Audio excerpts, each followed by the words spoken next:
Salam jumpa kembali saudara-saudara sekalian di rumah. Saya Pastor Jalan Terin datang dari Paroki Santo Simon Petrus Gembala Sungguh Minasa. Hari ini kita renungan harian tanggal 11 September 2020. Kita mulai dengan tanda salib lebih dahulu. In nomine Patris et Filii et Spiritus Sancti. Amin. Saudara, tema renungan harian kita pada tanggal 11 September 2020 ini adalah cungkilah balok dari mata sendiri supaya bisa mengeluarkan selumbar yang ada pada mata orang lain. Kata-kata Injil hari ini memang sungguh sangat tajam luar biasa. Hai orang munafik, keluarkanlah dahulu balok dari matamu, maka engkau akan melihat dengan lebih jelas selumbar pada mata saudaramu. Lukas 6 ayat 42. Kita memang senang melihat kesalahan orang lain dan menjadikannya sarana untuk menyerang sesama kita. Tidak dengan maksud untuk memperbaiki, melainkan untuk merendahkan. Meskipun kesalahannya sangat kecil. Siapa yang biasa kita rendahkan? Yang pertama kita rendahkan adalah lawan kita. Yang kedua adalah orang-orang yang merupakan korban-korban kesenangan kita untuk kepuasan nafsu-nafsu kita. Yesus menyebut orang-orang seperti ini adalah orang munafik yang pada dasarnya tidak menghendaki kebaikan terjadi terhadap sesama. Orang demikian memiliki sifat yang satanik, yaitu sifat-sifat yang setan miliki. Di sini kita perlu ikuti nasihat Rasul Paulus di dalam suratnya kepada umat di Korintus. Bagi orang-orang lemah, aku menjadi seperti orang yang lemah, supaya aku dapat menyelamatkan mereka yang lemah. Namun, apa yang terjadi? Sering orang yang lemah kita peralat untuk kepentingan nafsu rendah kita. Itulah yang terjadi di dalam human trafficking, perdagangan manusia. Perdagangan manusia adalah upaya memperbudak manusia secara seksual. Dan mereka yang diperbudak biasanya perempuan dan anak-anak, entah anak laki-laki ataupun anak perempuan. Kita mungkin tidak melakukan perdagangan manusia, tetapi mungkin saja kita memperalat mereka yang lemah untuk kepentingan syahwat kita. Itulah teguran Rasul Paulus kepada kita, bahwa justru kita harus merendahkan diri untuk melayani sesama kita, terlebih mereka yang lemah. Mana bentuk pelayanan yang dimaksudkan? Rasul Paulus mengatakan bahwa apa yang dilakukan hendaknya dimotivasi oleh Injil, yang berarti mewartakan kabar sukacita. Kabar sukacita adalah kabar untuk kehidupan yang baru.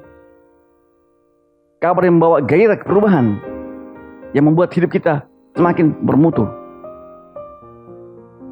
Dalam kehidupan seperti ini, maka orang saling menopang dan saling meneguhkan dalam kehidupan berjemaat.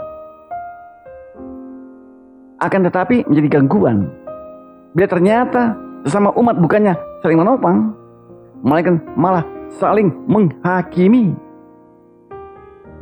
Kita yang seharusnya mewartakan kabar baik malah justru mewartakan ancaman, baik dalam bentuk perkataan maupun dalam bentuk tindakan.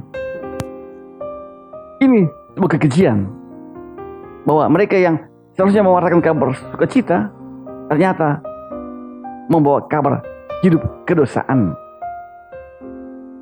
Orang-orang seperti inilah yang Yesus katakan memiliki balok dalam matanya. Balok ini mengaburkan pandangan kita sehingga mudah melihat selumbar di mata orang lain sebagai noda yang sangat besar. Ada pemain yang mengatakan begini, bahwa hanya seorang maling yang mudah melihat maling dalam diri sesama. Dengan demikian juga, maka orang yang bermental mesum dan biasa mesum mudah menilai orang lain juga sebagai mesum. Itulah yang Yesus katakan sebagai mampu melihat selumbar pada mata sesama, sementara balok di mata sendiri tak terlihat. Rasul Paulus menunjukkan bahwa seorang pewarta kabar baik, kabar gembira adalah seorang yang sungguh melatih dirinya di dalam hidup yang baik. Seperti seorang atlet yang melatih tubuhnya untuk bertanding. Karena itu seorang pewarta kabar gembira bukanlah orang yang sibuk melihat lumbar pada mata sesama, melainkan pertama-tama mengeluarkan balok dosa dari mata sendiri. Kata Rasul Paulus, jangan sampai kita sibuk mewartakan kabar sukacita kepada orang lain, memenangkan begitu banyak jiwa, tetapi akhirnya kita tidak ambil bagian dalam hasil kabar sukacita itu.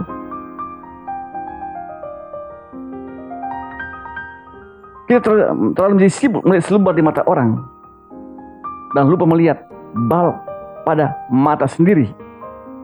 Sibuk mempercakapkan dosa kecil orang dan membesar-besarkannya, tetapi malah menyembunyikan dosa kita sendiri rapat-rapat. Bahkan kadang-kadang kita mengerahkan dukungan masif. Begitu banyak orang yang sengaja kita pengaruhi agar dosa kita tetap tersembunyi dan kesalahan kecil orang dibesar-besarkan.